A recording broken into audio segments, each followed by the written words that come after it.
তুমি যখন নিজেকে ব্যর্থ ভাবো, তুমি যখন মনে করো আমার জীবন আর কখনো আগের মতো হবে না, ঠিক তখনই ঈশ্বর আসেন নীরবভাবে।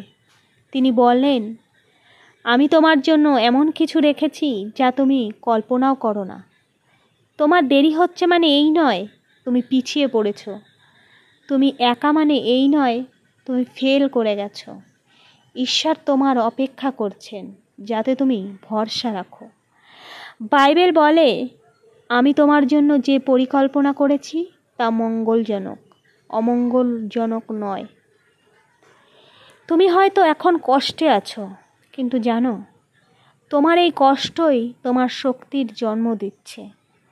তোমার অশ্রু তোমার আশীর্বাদ ডেকে আনছে।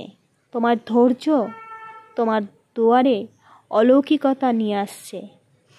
তাই আজ এই কথা নিজেকে বলো, আমি পরিত্যক্ত নই, আমি ব্যর্থ নই, আমি ঈশ্বরের পরিকল্পনার অংশ, আর সেটি চমৎকার। মনে রেখো, যিনি পাহাড় গড়ছেন তিনিই তোমার পথ তৈরি করছেন।